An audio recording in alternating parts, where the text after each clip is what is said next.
everyone, I am Pearl and welcome or welcome back to my channel, My French Story, the place to be to learn French, so make sure that you subscribe. Today it is a Q&A, the first Q&A on my channel because it is time for you to get to know me and know more about me because the channel is growing and our community is growing, more than 30,000 subscribers now. Oh my god, oh my god. So I am going to answer your questions in French, maybe a little bit in English, but mostly in French. But before I do that, I need to tell you something, guys. I have something to tell you. I am going to do my first giveaway on my channel. My first giveaway. So I am giving away 2 Amazon vouchers of $50 each. $50 US. So with this money, you do what you want. You can buy French books, French resources, pretty much anything you like. It has to be on Amazon. So you can pretty much buy anything. So I am doing this giveaway because I want to thank you guys for being part of this amazing community, for supporting me, for the amazing messages you guys are sending me, for your amazing comments. I want to thank you. So in order for you to enter the giveaway, the only thing you have to do is to go on Instagram and follow My French Story on Instagram and like this post and tag 2 friends. So obviously you need to follow my channel, like, bien sûr. So you follow my channel, you follow My French Story on Instagram, you like and tag 2 friends on this post, and then you are in. So it's easy, and I'm doing that because I also want you guys to follow me on Instagram, because on Instagram I'm making funny videos, I'm posting a lot of resources as well that I am not posting here on YouTube, so I don't want you guys to miss out. So I will put all the necessary information in the description box down below. If you are watching this video and the giveaway is over, well, make sure to follow me on social media because you don't want to miss the next time I am going to announce a giveaway. And the best way to keep up with me and my announcements is to follow me on Instagram. You will have all the funny photos, video, reels. There's a lot of fun happening over there. So now we are ready for the Q&A. So I am going to start with the questions I received that were a little bit more personal, and then I am going to talk about the questions related to French and tips about how you can improve. Let's dive into the video. Okay, so now let's dive into the questions. So the first question is a question or a comment that comes back pretty frequently in my comments. It is: are you a native speaker, and was it hard to grasp French? Am I a native speaker? Am I a native speaker? So this is a question that comes back a lot. Some people are just commenting, "Oh my god, your French is so good," and I'm just like, I am French. I am. I am. I've lived in Paris my entire life. So yes, I am a native French speaker. I come from Paris, France. My parents are from Congo. We are Congolese. I speak French. This is my first language. So I think this question might come from people that don't have English as their first language. Because if you hear my English, yes, I have a good accent, but I still have an accent. That's fine. But you can definitely hear English is not my mother tongue. So I think this question is coming from people that don't speak English as their first language. That's okay, but now you know. Maintenant, vous savez que, oui, je suis française. Melbourne ou Paris, c'est comment la vie en Australie? Alors, c'est une très bonne question, mais pour moi, c'est une question assez facile. Pour moi, je dirais Melbourne. Je choisis Melbourne. Je vais vous expliquer pourquoi. Il y a plusieurs raisons. La première raison, c'est le style de vie. Le style de vie à Melbourne est très agréable. Et je dirais même en Australie en général, le style de vie est très, très agréable. Donc les gens ne sont pas stressés, les gens ne sont pas pressés, les gens sont beaucoup plus cool, sont beaucoup plus détendus qu'à Paris en tout cas. À Paris, c'est le stress tout le temps, c'est la course tout le temps. Et ça, je veux plus. Ça, je veux plus du tout. Aussi, une autre chose que j'aime beaucoup, beaucoup, beaucoup à Melbourne et en Australie, c'est cette notion de travail. Donc, à Melbourne, si vous travaillez beaucoup, vous allez pouvoir gagner de l'argent. Vous allez pouvoir vivre. Vous allez pouvoir épargner. J'ai pas vu ça vraiment à Paris. Je vois beaucoup de personnes qui galèrent un petit peu. Il y a des gens qui galèrent en Australie, don't get me wrong, mais c'est un autre style de vie. Ici, il y a vraiment cette impression que tout le monde peut réussir. On gagne plus d'argent. Bien sûr, le style de vie est plus élevé. Les choses coûtent plus cher en Australie. Les vêtements coûtent plus cher. La nourriture, aller au resto, ça coûte beaucoup plus cher ici, mais vous êtes payé plus. Donc ça compense. Ensuite, quand on fait la conversion des salaires en Australie et en France, les gens gagnent quand même plus d'argent ici, à monnaie égale. Donc ça aussi, c'est quelque chose que j'apprécie beaucoup. Et c'est un beau pays, c'est un très beau pays. Moi, j'habite à 5 minutes de la plage. Et par exemple, le dimanche soir, je peux aller pique-niquer à la plage avec mes amis, regarder le coucher de soleil. Ensuite, je rentre, je regarde un film et puis le lendemain, je commence ma semaine. Je ne suis pas stressée, mais pas du tout stressée. Donc ça, pour moi, c'est un gros avantage. Donc, Melbourne for the win. How did you become a French tutor? When was the beginning of it all? I love your work. Non, merci, merci, merci. Alors, comment je suis devenue tuteur de français? Je suis devenue tuteur de français quand je suis arrivée en Australie.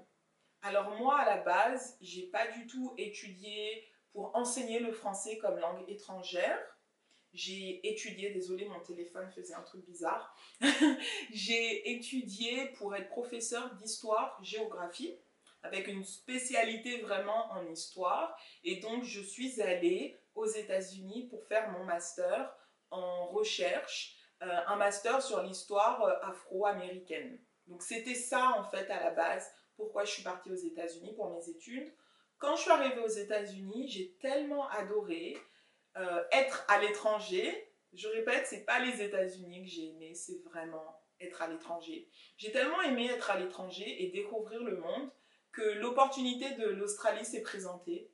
Et donc, je suis venue en Australie. Une fois en Australie, j'ai travaillé dans une école primaire et dans un lycée. Et j'ai tout de suite adoré enseigner le français. Et c'est devenu un peu comme une évidence parce que les élèves comprenaient très vite quand je leur expliquais les choses. J'arrivais assez rapidement à simplifier le français pour eux. Et c'est comme ça, en fait, que j'ai commencé à avoir cette passion de l'enseignement du français. Ensuite, YouTube est venu petit à petit et donc j'ai mixé un petit peu YouTube avec le français. Et maintenant, c'est ce que je fais à temps plein. Mais voilà, toute cette histoire de My French Story, tout ça est né en Australie il y a à peu près 4 ans, 3 ans et demi, 4 ans. C'est là où j'ai commencé un petit peu cette aventure de tuteur. Mais en fait, jamais de ma vie, j'aurais pensé que j'allais devenir tuteur de français et faire des vidéos sur le français sur YouTube. C'est vraiment venu assez tard. Hi there! Please, which course did you study in the university and what are your career goals? Très bonne question, très bonne question. Alors, à l'université, qu'est-ce que j'ai fait? Alors, tout d'abord, j'ai commencé par étudier le droit. Donc, j'ai étudié le droit pendant 1 an et demi. C'était très intéressant. C'était extrêmement intéressant, mais c'était pas pour moi du tout. J'avais aucun plaisir à apprendre, j'avais pas de but à apprendre. Je pense que je suis allée en fac de droit juste parce que c'était facile, je vais en fac de droit, je vais devenir avocate, mais en fait, c'était pas vraiment mes passions. Et c'est difficile quand on est jeune après le bac de tout de suite décider d'une carrière. Donc, je suis allée en droit, c'est pas vraiment ce qui m'a plu. Et ensuite, je suis vraiment retournée à mes premières passions de quand j'étais petite, c'est l'enseignement. J'ai toujours voulu être professeur et j'adore l'histoire. J'adore l'histoire. Donc, j'ai changé, j'ai arrêté la fac de droit et je suis allée en fac d'histoire et j'ai commencé à faire une licence d'histoire. Ensuite, j'ai eu l'opportunité d'aller faire mon master à San Francisco, aux États-Unis. Donc je suis allée faire mon master d'histoire à San Francisco et ensuite je suis venue en Australie. Donc en Australie, j'ai jamais étudié ici. J'ai toujours travaillé depuis que je suis ici en Australie. Mais voilà un petit peu mon parcours scolaire, un peu de droit que j'ai arrêté, beaucoup d'histoire, des langues aussi, parce que je faisais de l'histoire américaine et britannique. Donc c'était histoire et anglais mélangés. Et ensuite je suis allée à San Francisco. Donc voilà, un parcours très dans tout ce qui est un peu littéraire, les sciences humaines, c'est vraiment mon truc. Alors maintenant, si je parle un peu plus de ma carrière, qu'est-ce que j'aimerais faire à l'avenir? Il y a deux choses que j'aimerais faire. La première chose, c'est continuer ma French Story. Bien évidemment, j'ai envie de grossir notre communauté, qu'on soit de plus en plus à être ensemble et à apprendre le français. Donc ça, c'est quelque chose que j'ai envie de faire et de continuer. Créer plus de programmes, créer plus de contenu. Et une autre chose que j'aimerais faire, et j'en ai parlé dans une autre vidéo, juste ici, j'aimerais continuer dans le cinéma. Alors plus jeune, j'avais le rêve de devenir actrice. Malheureusement, ça ne s'est pas produit. J'ai préféré faire mes études, je suis allée à l'étranger, j'ai déménagé. Mais c'est vraiment quelque chose qui m'intéresse beaucoup, le cinéma. Donc j'aimerais bien retourner dans l'univers, dans le monde du cinéma, dans l'écriture et dans la production. Donc écrire des scénarios et produire des films, c'est vraiment quelque chose qui m'intéresse énormément. Donc peut-être dans 5 ans, pas tout de suite, peut-être dans 5 ans, repartir dans le monde du cinéma et pourquoi pas écrire un film et le produire. Je ne pense pas le réaliser parce que je pense que j'ai pas le truc pour la réalisation, mais j'ai plus le truc pour écrire et pour produire. Donc ça, c'est quelque chose qui m'intéresse. Donc dans le long terme, le cinéma, j'arrive, je reviens. Why are you so gorgeous? Thank you. Merci, merci, c'est très gentil. Want to meet you in real life and teaching me French. I want to meet you too. J'ai tellement envie de vous rencontrer. Honnêtement, j'ai vraiment hâte que Covid et que tout ça se termine. J'ai vraiment envie de pouvoir vous rencontrer parce que je suis une personne qui voyage beaucoup. Donc, quand ce sera possible, on fera des rencontres et on va se rencontrer. Pour le moment, on doit faire ça en ligne, mais j'ai vraiment envie de vous rencontrer tous dans la vraie vie. Je sais qu'on pourra le faire très bientôt, mais pour le moment, on va rester en ligne. There is another very good question. What other language would you like to learn? It's a very good question. If you watch my videos, you know. Si vous regardez mes vidéos, vous savez, l'italien. Je veux vraiment apprendre l'italien et encore une fois, juste ici, j'ai fait une vidéo où j'apprends l'italien en 1 mois. C'était un challenge où j'ai appris l'italien. J'adorerais parler italien couramment. Je prends actuellement des cours avec une tutrice. Donc je travaille à fond mon italien. J'aimerais travailler plus, mais je suis très occupée. Mais ouais, l'italien c'est mon rêve, c'est mon rêve. J'adorerais parler italien, c'est sûr. Pourquoi? Je trouve que l'italien c'est une super belle langue. L'Italie c'est mon rêve. Je suis jamais allée en Italie, donc c'est mon rêve d'aller en Italie. Donc oui, l'italien c'est mon rêve, c'est mon rêve. Okay, so now let's have a look at the questions related to French learning. We have a good one here. What in general is more difficult to learn, English or French? What do you think? Qu'est-ce que vous pensez? Alors ici, sans hésitation, le français. Le français est beaucoup plus difficile à apprendre. Beaucoup plus difficile. Pour plusieurs raisons, mais je vais parler peut-être que de 2 raisons. La première raison, le féminin et le masculin. Ça, c'est le truc qui est super difficile à comprendre, surtout quand on parle anglais comme langue natale. C'est super difficile de comprendre cette notion de féminin et de masculin, et ça prend du temps. Donc, à cause du féminin et du masculin, le français est plus complexe. Également au niveau des conjugaisons. Et oui, les conjugaisons, en anglais, les terminaisons ne changent pas énormément. So, ça change pour he, she. So, par exemple, I eat, you eat, he, she eats, we eat, you eat, they eat. Eat, eat, eat, eat, eat. C'est toujours la même chose. Alors qu'en France, ça change. Je mange, nous mangeons, vous mangez. On a beaucoup plus de variations dans la conjugaison en français. C'est pour ces deux raisons, pour moi, je pense, le français est beaucoup plus difficile à apprendre que l'anglais. Donc, bravo. Bravo à vous pour apprendre le français parce que c'est une langue difficile. So, is it possible to reach B2 level in French in 6 months? I already have A2 level in French. I would like to improve my French speaking skills as soon as possible. Please give me your suggestions on how I can reach B2 level. So here, it's a very good question, how I can improve my spoken French. Here, the answer, once again, it's pretty easy. You need to practice. You need to practice. You need to speak with someone who speaks French, and this person is going to give you feedback, will help you. So this is the first thing. You want to practice as much as you can with someone.